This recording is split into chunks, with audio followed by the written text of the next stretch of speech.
గ్రామ సభ సమావేశం నిర్వహించేమని చెప్పి మనకు ఆదేశాలు ఉన్నాయి.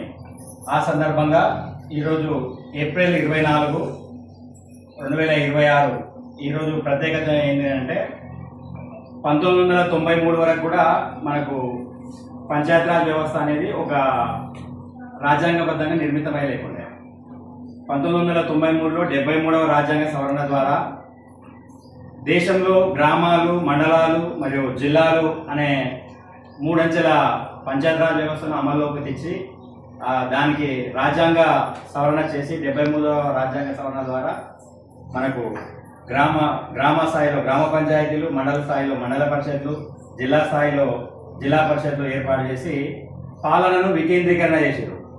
పాలన వికేంద్రీకరణ అంటే గతంలో నిర్ణయాలు ఎక్కడో తీసుకుంటుండ్రి, దాన్ని కింది స్థాయిలో అమలు చేసే పరిస్థితి ఉండే.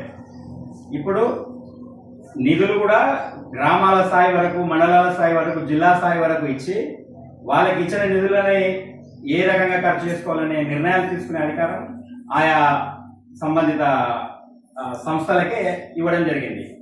ఆ క్రమంలో ఈరోజు మన గ్రామ పంచాయతీకి ఒక 10 రూపాయలు వచ్చినాయంటే మనమే నిర్ణయం తీసుకొని మన ఊరికి మనం ఖర్చు పెట్టుకునే అధికారాన్ని మనకు ఈ రాజ్యాంగ సవరణ ద్వారా మనకు కల్పించడం జరిగింది. దాన్ని దృష్టిలో పెట్టుకొని ఇది ఏప్రిల్ 24 నుంచి అమల్లోకి వచ్చింది 1993 నుంచి. కాబట్టి ఈ రోజుని జాతీయ పంచాయతీరాజ్ దినోత్సవంగా జరుపుకోవడం జరుగుతుంది. అంటే దీని ప్రధాన ఉద్దేశం బలమైన పంచాయతీలు ఉంటేనే బలమైన మండలాలు ఏర్పడతాయి. ఆ తర్వాత బలమైన జిల్లాలు బలమైన రాష్ట్రాలుగా ఏర్పడితే బలమైన దేశంగా ఆవిర్భవిస్తుందనే ఉద్దేశంతోన పాలన వికేంద్రీకరణ చేసి మనకు ఈ వ్యవస్థను తీసుకురావడం జరిగింది.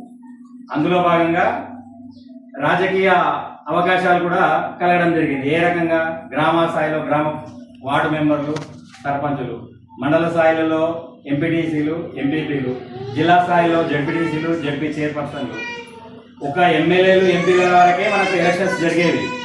ఈ వ్యవస్థ వచ్చిన తర్వాత గ్రామ స్థాయిలో, మండల స్థాయిలో, జిల్లా స్థాయిలో కూడా ఎలక్షన్లు జరిగి రాజకీయంగా కూడా నిర్ణయాలు తీసుకునే అధికారం అనేది వికేంద్రీకృతమైపోయింది. ఆ రకంగా ఇది ఎప్పుడైతే దేశానికి పల్లెలే పట్టుకొమ్మలని ఏ విధంగా అంటామో, ఈ భారత రాజ్యాంగం కల్పించిన ఈ సవరణ ద్వారా నిజంగా పాలన వికేంద్రీకరణ చేయాలనే ఉద్దేశంతోన ఈ వ్యవస్థను తీసుకురావడం మనము చాలా సంతోషించదగ్గ విషయము.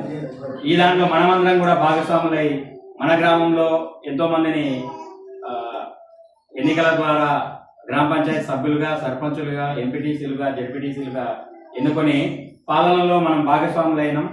ఆ సందర్భంగా మనందరికీ కూడా ఇది ఒక మంచి అవకాశం అని చెప్పి గుర్తించి మనందరికీ కూడా ఈరోజు అందరికీ కూడా ఈ సమావేశంలో పాల్గొన్న అందరికీ కూడా జాతీయ పంచాయతీరాజ్ దినోత్సవ శుభాకాంక్షలు తెలియజేస్తున్నాను.